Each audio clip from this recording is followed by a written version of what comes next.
네, 안녕하세요. 여러분들의 구독과 좋아요로 이 채널이 유지되고 있습니다. 네, 영상 속도는 1.5배를 추천드리는 바이고요. 네, 이번에도 어떤 소식이 나왔는지 같이 한번 내용을 보도록 하겠습니다. 일단 시황 스케줄 먼저 설명하고 넘어가도록 하겠습니다. 왜냐? 너무 이슈가 많기 때문이죠. 그리고 러시아 소식에 관련된 내용은 매일마다 수시로 바뀌기 때문에 어, 약간의 오류가 있을 수 있다라는 점은 좀 참고하셨으면 좋겠습니다.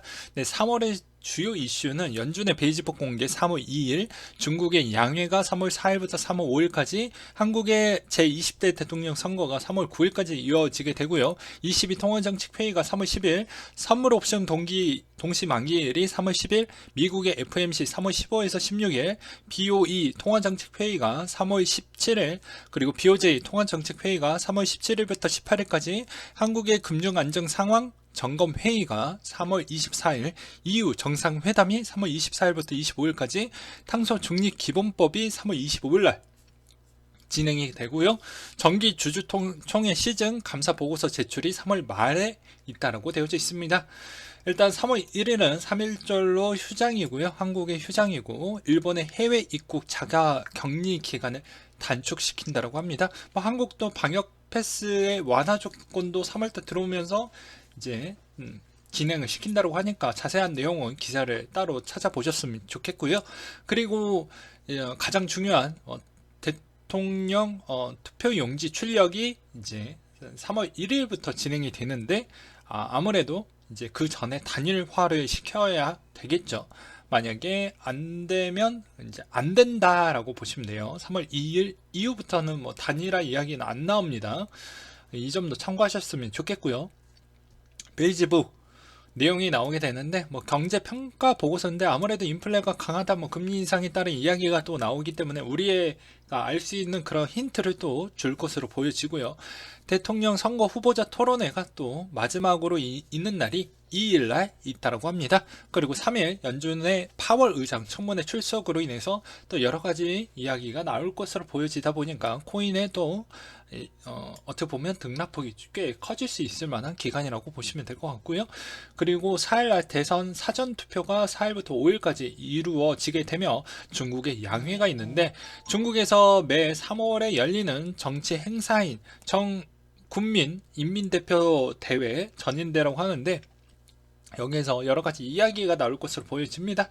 이게 5일까지 이어지게 되는데요. 올해 가을에 시진핑 국가주석의 산여임을 결정하는 20차 당대회를 앞두고 이번 전인대에서 발표되는 경제 성장의 목표가 매우 중요하다라고 또 언급을 하고 있기 때문에, 어떻게 해서든 금융 안전의 불확실성, 그러니까 헝다 사태로 인해서 부동산의 불확실성이 있었죠. 중국의 어떻게 보면 부동산 경기의 GDP의 30%를 차지를 하고 있기 때문에, 뭐 이것이 얼마나 영향을 끼칠 것인지도 매우 좀 관리를 잘 할 필요성이 있겠죠.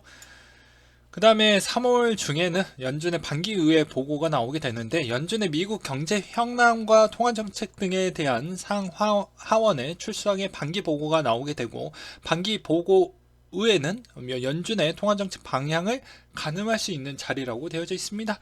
그래서 청문회 출석으로 인해서 엄청난 관심을 보여주고 될 것 같고요. 그리고 거기에 따른 힌트도 많이 나와줄 것으로 보여집니다. 그 다음으로 미국에 대한 소식인데요. 1월에 PCE 예상치가 상회하며 전년 대비 상승폭이 확대되었다라고 되어져 있는데요. 뭐 그럴 수밖에 없겠죠. 그리고 블러드 세인트 루이스 연은 총재가 러시아 침공은 미 경제에 직접적인 영향이 없을 것이라고 발언을 했다라고 하는데, 영향이 있죠. 예.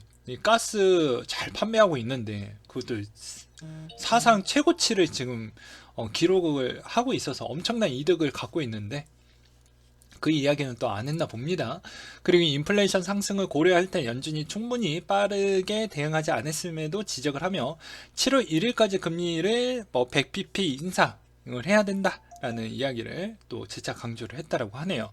그리고 연준 윌러 이사가 3월에 FOMC 회의에서 기준금리 50bp 인상 가능성을 시사했다라는 내용이 또 나와 준 게 있었고요. 그리고 글로벌 소식으로는 미국, EU, 영국, 캐나다, 러시아은행의 스위프트 퇴출에 합의했다라고 하는데요. 해당의 국가들의 공동 성명에서 러시아은행이 국제금융 시스템에 단절되고 국제적으로 운영되는 능력을 해치게 될 것이라며 러시아계 해외 금융기관에 안전하게 거래할 수 있는 방법을 상실할 것이라는 발언을 또 하기도 했었습니다. 그러하면서 미국의 EU, 캐나다가 러시아 중앙은행이 외환 보유액을 사용하지 못하도록 하는 추가 규제도 부과할 것이다 라고 해서 강력하게 보여주고 있는데, 과거 대비보다는 좀 더 강하게 하는 것 같긴 해요. 제가 자료를 찾아보았을 때는요. 그리고 이게 이제 어느 정도 더 강도가 올라갈지에 따라서 이제 이야기가 조금은 달라질 것 같습니다. 그리고 달러 인덱스 추이는 97.61을 기록을 했다라고 하는데요.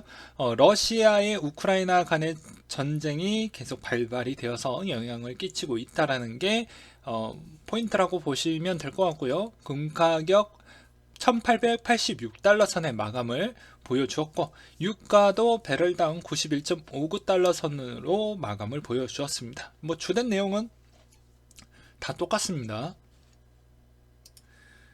그 다음으로 또 가장 이슈 그리고 관심을 좀 잘 받을 수 있을 만한 또 내용이 또 나온 게 있었는데요. 그게 무엇이냐면, 푸틴 핵카드까지 꺼냈다, 미국에 없는 위협을 만들어 정쟁 확대하려고 하는 거 아니겠냐 라는 이런 이야기가 나와 주어서 저도 매우 놀랬습니다. 정말 놀랬거든요. 정말 그런 준비 태세까지 진행을 한다라는 게 쇼인지 아니면 정말로 할 것인지 예측 불가능한 영역이기 때문에 여러분들도 여러분들 나름대로 생각을 좀 해보셨으면 좋겠고요. 제가 보기에는 아무래도 이제 좀 우크라이나에 따른 협상권을 우월적으로 가져가기 위한 카드로만 보여지는데, 과연 정말 미친 척하고 그런 준비를 하고 있는지도 모르겠습니다. 하도 변수가 많기 때문이죠. 그 다음으로 이제 스위프트 퇴출로 국내 기업 개인 송금에 차질 우려가 좀 보여진다라는 기사 내용이 나오는데, 여전히 국민들은 피해를 많이 받고 있죠. 러시아 국민들도 마찬가지로 요새 시위의 강도가 좀 높아지고 있다고 합니다. 내부적으로도 여러 가지 진동이 꽤 있다고 합니다. 왜 그럴 것 같습니까? 말 그대로 러시아 국내 기업하고 개인 송금 부분에 있어서 원활하지 못하니까 불편하고 피해를 많이 받고 있다는 것이죠. 그래서 이 기사 내용을 보시면 더욱더 이해하기가 편하실 것 같은데요. 러시아에서 받은 돈 연 12조 원 어쩌냐, 한국 기업 러시아 금융제재 날벼락을 보여줄 것 같다 라고 하는데, 항상 한국은 중립의 성향을 계속 보여주고 있죠. 근데 러시아 쪽에서 주요 수출품이 뭐 완선차, 철, 합성수지, 뭐 중장비, 자동차 부품이 되는데, 뭐 이것만 그러겠습니까? 러시아도 피해를 보지만 주변 국가들 수출을 하는 쪽도 많은 영향을 끼친다라고 보시면 될 것 같고요. 그리고 한편으로는 스위프트를 막게 되면 또 어떠한 영향을 또 볼 수가 있냐면, 러시아가 굳이 빚을 갚을 필요성이 없지 않을까요? 좀 늦게 갚을게. 야, 너 왜 늦게 갚아? 나 이거 좀 써야 되는데 할 수가 없네? 600조 원 빚을 그냥 나 안 갚아도 되지? 라고도 할 수도 있잖아요. 그렇기 때문에 나는 성공하려고 하는데 성공할 수 있는 출구 전략이 없어요. 그러면 너희들을 좀 만들어줘야 되지 않겠니? 라고도 할 수가 있잖아요. 그래서 어떻게 보면 이게 되게 강력한 제재라고 보여지겠지만 역으로 쓸 수 있을 만한 또 카드로도 또 존재를 한다라는 점, 그리고 이게 우리한테 또 여러 가지 기회가 될지 기회가 안 될지도 좀 다시 봐야 되겠죠. 그래서 스위프트 이야기가 잠깐 나왔기 때문에 우리는 리플 공부하면서도 꽤 많이 스위프트에 대한 그런 접근성을 많이 들었기 때문에 간단하게 업데이트된 내용만 좀 설명을 하고 넘어가도록 하겠습니다. 일단 은행 텃밭 해외 송금 무한 경쟁이 시작이 됐다라고 해서 제가 매번 이야기를 했죠. 뭐 17년도 때부터 18, 19년도 때까지도 설명을 지속적으로 해 드리기도 했습니다. 그래서 송금 받는 사람이 핀테크 업체, 비트코인 거래소, 비트코인 업체, 비트코인 거래소, 그리고 현재 화폐를 받는 지급 사람 이렇게 되어져 있는데요.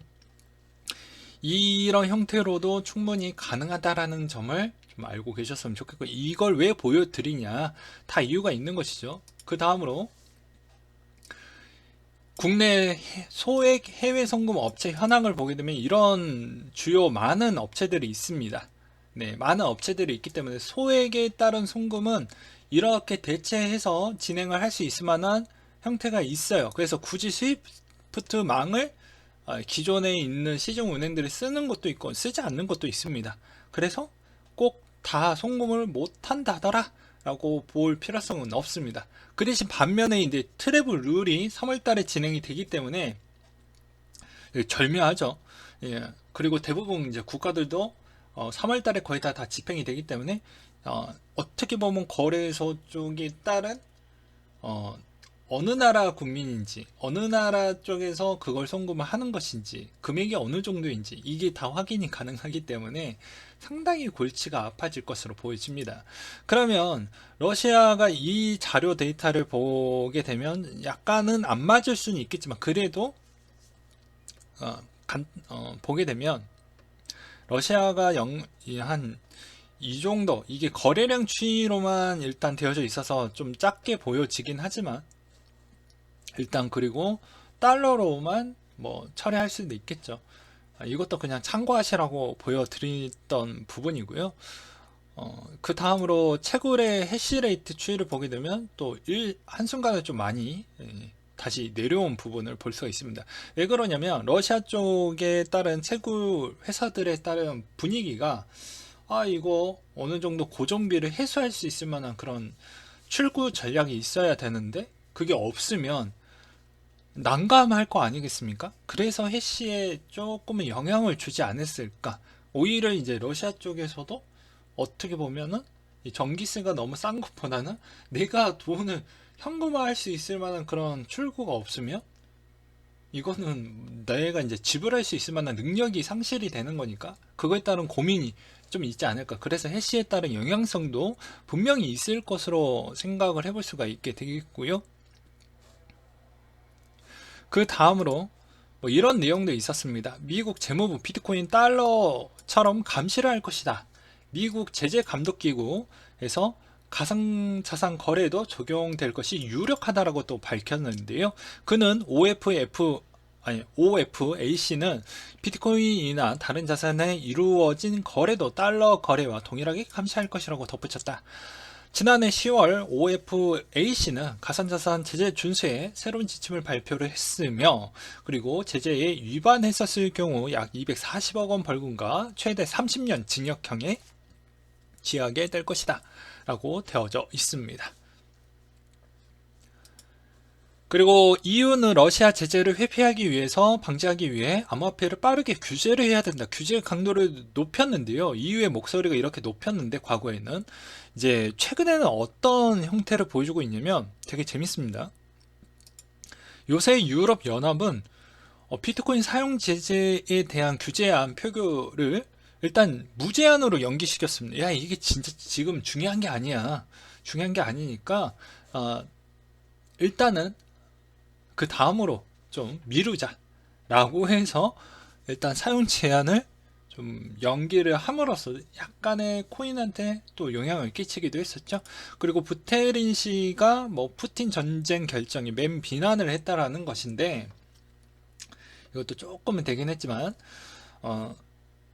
왜 그럴 수밖에 없는 이유가, 이 사람의 출신지를 보게 되면은 당연히 또 이더리움에게 또 비난과 또 비난, 왜냐면 그 나라 국민이라고 해가지고 또 그렇게 또 만연사냥 하시는 분들이 있거든요.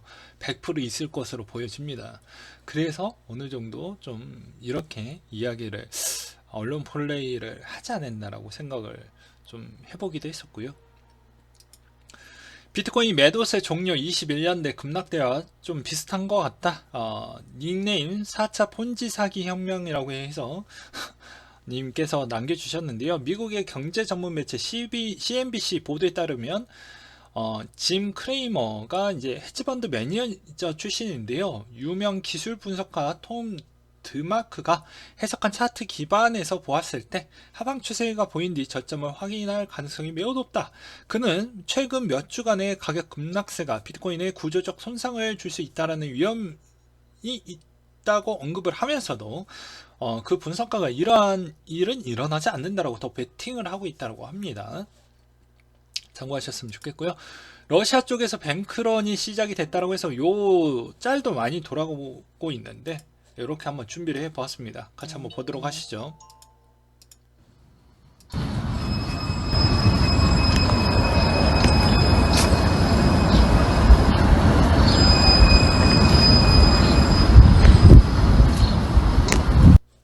이 말의 의미는 어떻게 볼 수가 있냐면, 이 뱅크런으로 인해서 코인의 시장도 그렇게 썩 좋은 편은 아닙니다. 참고로 보게 되면.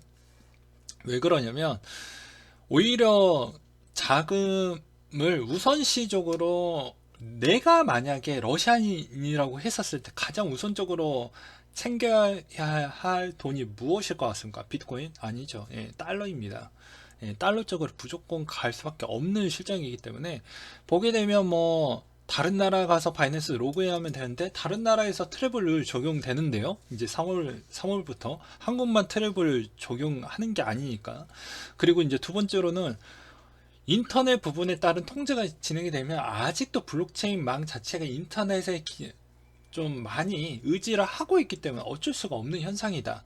그거는 뭐 누가 봐도 누가 들어도 그거를 부정적으로 생각 이게 아니다라고 이렇게 부정적으로 얘기할 수 있는 사람은 없을 것으로 저는 보고 있고요. 이오스 창시자 댄 라이버가 새로운 프로젝트 뭐 진행 중이다라는 얘기가 뭐 나와 주고 있는데요. 이번에 이제 BP11 선출가연 2% 인플레이션 이오스의 못 이룬 꿈을 플렉타리 프로젝트라고 합니다. 플렉타리 프로젝트. 그래서 이 진행을 위해서 무언가를 좀 해보려고 하는데 이제 과거 이제 덴라이머 프로젝트 업적 속에 보면 쉐워, 스팀, 이오스, 그 다음에 프랙탈리라고 하니까 역사는 반복되는 거 아니냐? 라는 뭐 이런 비아냥 글이 올라왔는데 과연 정말 그렇게 될 것인지도 봐볼 필요성이 있겠죠. 그러면 우리는 역발상으로 이렇게 또 생각을 해볼 필요성이 있습니다. 프랙탈리에 따라서 어느 거래소에 먼저 상장이 되어져 있는지를 먼저 체킹을 해볼 필요성이 있겠고, 기존에도 똑같은 패턴이라고 가정을 하게 된다라는 전제 조건 하에 설명을 드린다고 하면 프랙탈리도 분명히 저렴한 가격에서 엄청나게 올라오는 그런 시점이 분명히 한 번은 올 것으로 보여집니다. 그러면 그것에 따른 시세 차익만 두둑하게 누리고 빠져주자 라고 설명을 드리고 싶고요. 그럼에도 불구하고도 혹시나 이오스 부분에도 좋은 영향성을 끼칠 수도 있지 않겠냐라는 의견도 있을 수 있어서 이번에 22년도 상반기 일정에 대해서도 한번 준비를 해보았습니다. 보게 되면 뭐 3.0 테스트넷도 있고 릴리즈 그리고 컨네트 그리고 또 뭐 이렇게 해가지고 가장 중요한 하드포크가 대략적으로 5월달에 있는 것으로 보여지기 때문에 이 점도 참고하셨으면 좋겠고요. 그리고 러시아의 가상자산에서도 제재 검토에 따른 이야기가 슬슬 나오고 있다라고 합니다. 그 다음으로 코인베이스의 수익의 다양화를 목표하겠다고 했는데 저번에는 또 말씀을 드렸죠. 4분기에 설명이 나왔는데 우리가 주가 방어가 그렇게 생각보다 좋진 않을 것 같아. 그러니까 CFO에서도 22년도 때 수익원의 다양화를 목표를 하겠어요 라고 이야기를 했습니다. 그래서 지금의 현재 수익의 대부분은 거래에 따른 수수료의 높은 부분을 차지하고 있는데 이걸 구독 서비스 부분을 좀 가져가 보기 위해서 좀 노력을 해보겠다 라고 이야기를 했고요. 스테이킹 서비스도 이용자가 증가를 하고 있기 때문에 이쪽에 무언가를 좀 손대볼지 않을까라는 생각도 들어보기도 했습니다. 그 다음으로 가장 중요한 마지막 소식인데요. 비트코인 주요 알트코인 회복이 테더 보유량의 보고서가 발표된 게 있다고 하는데 자 보십시오. 일단은 여기에서도 보게 되면 비트코인에 대한 추가 뉴스에서 21년 초에 비트코인 매월 2개의 다른 반기, 상반기, 하반기를 고려할 때 성과에 관련해서 매번 이분법적인 방식으로 행동했음을 관찰할 수가 있었다. 21년 10월 선물 기반의 ETF 출시 위의 차트에 볼 수 있듯이 비트코인 실적에 관찰되는 이러한 순환성의 강화를 했을 수도 있다라고 이야기를 하고 있죠. 그 다음에 밑에 있는 내용이 가장 더 중요하기도 합니다. 태도에 따른 불확실성이 있을 수도 있다라는 이야기가 계속 나오고 있었는데, 이번에 태도에 따른 준비금 구성의 포트를 좀 변경을 했다고 합니다. 최신 보고서에 따르면 이번 테더의 상업 어음 보유량이 21% 감소했다. 그러니까 테더사에서도 느낀 거죠. 예. 이렇게 하다가 우리 골러갈 수 있다. 그리고 뭐 충분히 또 청문회에 또 올라올 수 있겠구나.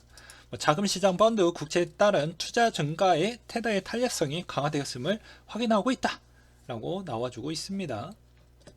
그래서 일단은 뭐 러시아 쪽에 있는 뭐 기업어음이나 뭐 국채나 이런 게 좀 없길 바라겠고요. 만약에 있으면 또 그것도 스테이블 코인 쪽의 영향성을 충분히 받을 수 있는 측면이 있다 라고 설명을 좀 드리고 싶고, 오늘 내용 좀 많이 길어져서 좀 죄송스럽긴 하지만 일단은 뭐 제가 준비한 내용 계속 이야기를 좀 조금만 더 하고 넘어가도록 하겠습니다. 러시아 이제 침공 부분에 따른 부분을 이렇게 빨간색으로 칠해져 있기 때문에 이 점을 2월 24일과 2월 25일 기준으로 이렇게 보여져 있는데, 이 정도 차이가 있다라는 점과, 그리고 FTX가 2000 비트코인 이상 강력한 매도 벽을 만들었다. 그리고 고래는 0.9 이상인데 고래 활동량이 많고 변동성이 증가하고 있기 때문에 조금은 조심해야 되지 않겠냐라는 의견도 있었고요. 그 다음으로 비트코인 61.7%가 최소 1년 동안 이동되지 않았다. 불과 3개월 전만 해도 이 지표는 54.5%라고 합니다. 그러니까 8에는 다 팔지 않았냐라는 또 뭐 이렇게 주관적으로 또 볼 수도 있겠죠. 그 다음으로 이제 뭐 우크라이나 기부대 암호화폐 부분을 또 보고 넘어가야 되겠죠. 비트코인, 이더리움, 트론 부분이 될 것 같은데요. 대략 27일 기준으로 총 1349 이더와 204개 비트코인이 모금이 됐다라고 합니다. 암호화폐 총 가치로는 뭐 1300만 달러 정도 된다라고 하네요. 빨리 평화가 왔으면 좋겠다라고 하는 그런 커뮤니티 내용이 좀 있었고요. 그리고 이제 요 내용은 무엇이냐? 이제 비트와 그리고 달러 인덱스와 상관 관계도를 또 보여준 게 있었는데요. 그만큼 내려갔었을 때마다 반대로 갔다 라는 점을 참고하셨으면 좋겠습니다. 아무튼 이번에 그 주된 포인트는 이번 3월달에 과연 우크라이나와 러시아의 외교적인 협상이 어디까지 진정이 될 것이냐가 가장 중요할 것 같고요. 그게 미치는 비트코인 영향성이 분명히 있을 것으로 보여지고, 러시아의 이제 주된 은행들에 따른 영향성도 분명히 배제할 수가 없습니다. 왜냐하면 저런 뱅크런 사태가 일어나게 된다고 하면 당연히 해당의 러시아 국간에 여러 가지 문제가 되게 되고, 러시아에 있는 채무 부분에 있는 관계도가 약간의 또 스테이블 코인 쪽에 또 영향을 줄 수가 있겠죠. 직접적인 영향 말고 간접적으로 돌려서 이쪽 시중은행이 갖고 있는 부분이 이쪽에 있는 국채를 갖고 있었는데 이제 그게 어느 정도 받을 수가 없게 되니까 여러 가지 진통이 있지 않을까. 그래서 이것이 어느 정도까지 뭐 확장이 될 것이냐도 좀 바라볼 필요성이 있을 것 같습니다. 그래서 마지막으로 뭐 세이프티 이런 내용을 뭐 이렇게 띄워놨던 이유도 뭐 그런 부분이라고 보시면 될 것 같고요. 이게 이제 얼마나 오래 갈지, 그리고 전쟁이 얼마나 장기적으로 갈 것인지 아니면 단기적으로 끝날 것인지 이 점도 좀 유심하게 봐야 되지 않을까 싶습니다. 아무튼 뭐 빨리 평화가 오길 좀 바라겠고요. 저는 제가 저의 주관적인 이야기를 조금만 더 해보자면 뭐 이런 게 좀 있습니다. 권성징악이라고 저는 표현하고 싶은데, 누군가를 악으로 보면 악으로 보인다라고 하는데 다 본인에 따른 이해관계도가 있기 때문에 그런 행동으로 인해서 싸움의 발단이 좀 있었다라고 보여집니다. 무조건 공산주의적이 다라고 해서 그게 꼭 나쁘다라고 표현하는 것보다 그런 사건의 전개의 원인이나 그런 과정도 우리는 좀 바라보면서 객관적으로 좀 바라볼 시선도 키워야 되지 않을까라고 생각을 합니다. 무조건 그렇게 저 사람은 무조건 악마니까 공산주의니까 꼭 저런 행동 부분이 나쁜 거다. 먼저 때려내니까 나쁜 거다. 먼저 맞은 애에 대한 그런 부분도 좀 우리가 바라봐야 되지 않을까. 그런 이야기를 좀 해드리고 싶었어요. 왜냐하면 다 싸움이 나 혼자서 이루어지는 게 아니니까요. 네. 네, 이상으로 마치도록 하겠습니다.